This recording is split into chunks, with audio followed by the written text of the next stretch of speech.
Have you ever found yourself going to initiate sex with your spouse or your girlfriend because you were stressed out? Have you ever thought to yourself, if I don't have sex tonight, then I'm not gonna have a good night? Have you ever found yourself strategizing about how to get your spouse to agree to sex with you more often by doing things for her and then kind of expecting that they're gonna lead to sex and then being disappointed or feeling rejected when she says no after you did those things? Then this video is for you. I'm gonna share with you some advice that I was recently giving to a client of mine who was initiating sex with his wife really often and feeling rejected when she turned him down. But the truth was that they're actually having a whole lot of sex. The question is, what role should sex play in a healthy relationship? My word of advice, number one, is that sex isn't your stress ball, okay? Using sex to handle stress might feel like a quick fix, but it is not a cure-all. Recognize that if you are using sex as a way to escape or to soothe yourself, instead of having a whole variety of tools in your toolbox that allow you to soothe yourself, then you're having sex to relieve stress, not to connect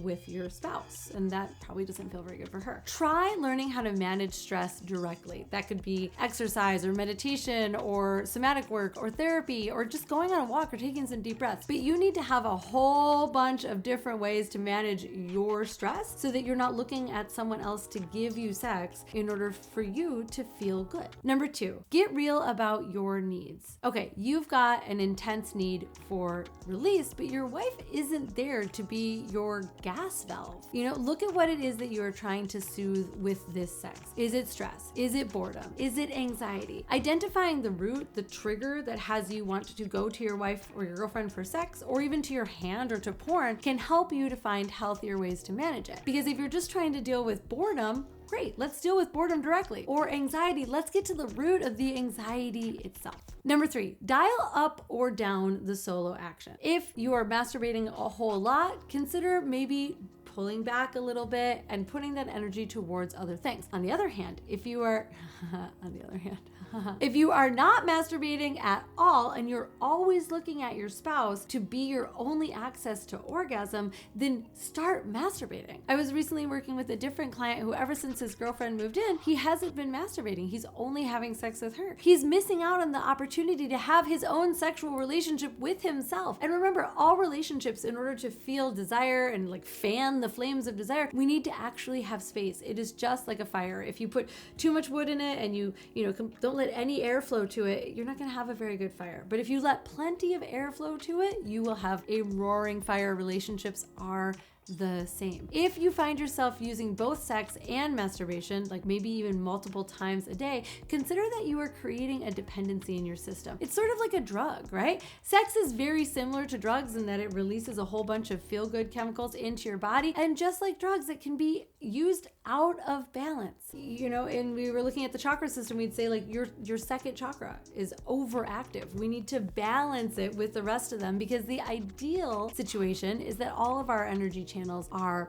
balance, that we have harmony within ourselves. And if we're relying too much on sex to be all kinds of different things, connection, stress relief, relief from boredom, relief from anxiety, a feeling of significance, a feeling of safety inside of the relationship, that is just putting too much on sex itself. It can't hold all that. It shouldn't be asked to hold all of that. Number four, separate stress from sex relief. So the next time that you feel stressed and you feel that little trigger to go to initiate sex, try going for a walk instead. Journal, write your thoughts down, take 10 deep breaths. Do things that build your emotional resilience. This is the same stuff that we teach to children, right? You feel a big emotion, you don't need to run or hit your sister or, throw a temper tantrum. We learn how to self-soothe, and we learn strategies that help us to self-soothe while not repressing the emotion itself. The other thing about this is that when you have emotional resilience, when you go to approach sex with your partner, it's not about you getting a release. It's not about you being stressed out and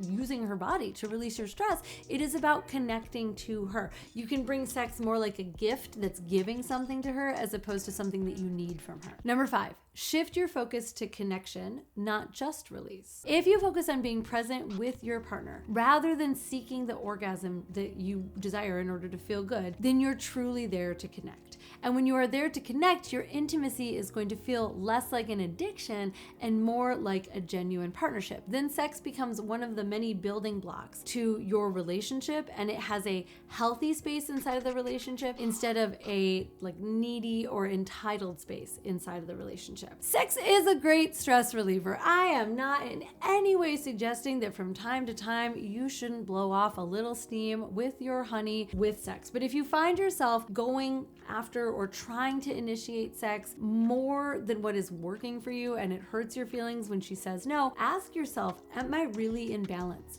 Am I really doing this because I want to connect with her and I want to give her pleasure and experience pleasure for myself? Or is this more about using sex as a stress relief? And if so, I hope that you will look into the advice that I gave here and a multitude of other ways that you can learn how to relieve your stress and build more emotional resilience so that sex can occupy a healthy, balanced place in your life. If you want some support with that, me and my team of coaches are here to guide you. You can apply for coaching with us in the link in the description. I'm Caitlin V, and I'll see you here later this week.